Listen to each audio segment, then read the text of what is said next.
카카오뱅크가 상장했던 그때를 기억하시나요? 상장 직후 시가총액 44조 9천억 원, 카카오페이랑 합치면 64조 5천억 원으로 4대 금융지주의 시가총액을 다 합친 것보다 높았죠. 하지만 현재 시가총액은요 4분의 1 토막이 났습니다.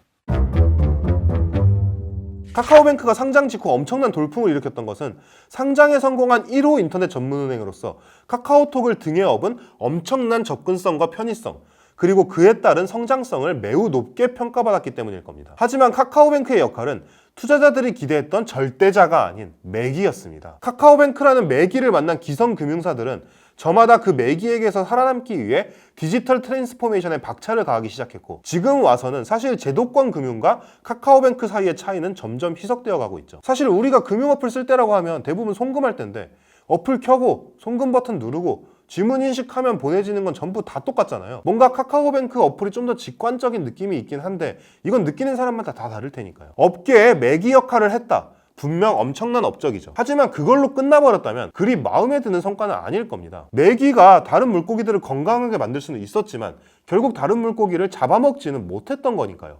매기는 배가 고플 수밖에 없겠죠. 카카오뱅크라는 개별 기업만 놓고 본다면 디지털 은행이라는 장점이 상당 부분 희석된 상황에서 이제 앞으로 금융의 어떤 지점에 포지셔닝을 해서 어떤 특징을 만들어 가야 할 것인지를 고민할 때가 됐다고 볼 수 있습니다. 윤호영 카카오뱅크 대표의 보관은 크게 두 가지인 것으로 보여요. 첫 번째는 바로 박리담회입니다. 그러니까 수익성을 조금 낮추는 대신 고객의 수를 굉장히 많이 확보하는 방법이라고 보면 될 것 같아요. 카카오뱅크는 사실 처음부터 낮은 대출금리를 무기로 빠르게 고객층을 넓혀왔는데 여기에 예금금리를 높이는 방법을 더 하겠다는 거죠. 금리와는 상관없지만 카카오뱅크 미니 사업을 보더라도 윤 대표의 전략이 뭔지 쉽게 알 수 있어요. 카카오뱅크 미니 상품은 청소년 전용 상품이거든요. 그런데 최근 이 상품의 대상 연령을 청소년에서 아동까지 낮췄어요. 사실 청소년이나 아동이 금융권에서 유의미한 고객층이라고 보기는 어렵잖아요. 물론 그 중에는 저 같은 아저씨보다도 훨씬 부자인 소위 금수저 친구들도 많겠지만 일반적으로 말이에요. 카카오뱅크가 좀 더 길게 보고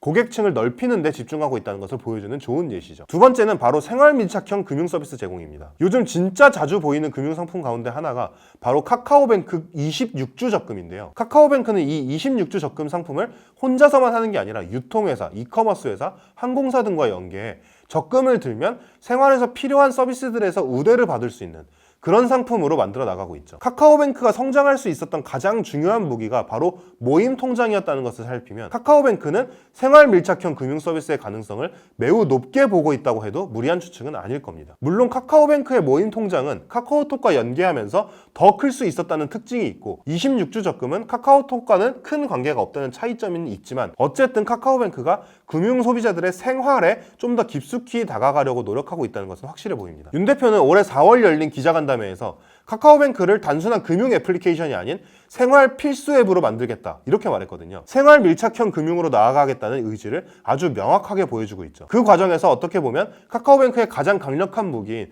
카카오톡과의 연계를 활용할 가능성도 충분히 열려 있을 거고요. 카카오뱅크의 주가가 상장 초기와 비교해 굉장히 많이 내려와 있는 상황이긴 하지만 어떻게 보면 상장 초기에 지나치게 과대평가돼 있었던 기업 가치가 정상화됐다고 볼 수도 있습니다. 그런 관점에서 보자면 앞으로 카카오뱅크라는 회사가 성장하게 된다면 결국 주가도 그 성장분을 반영해 오를 수 있다는 얘기기도 하겠죠. 카카오뱅크가 상장 초기에 과대평가돼서가 아니라 기업 가치가 실제로 그 정도까지 올라가서 상장 초기에 주가 수준을 달성하기를 기대해 봅니다.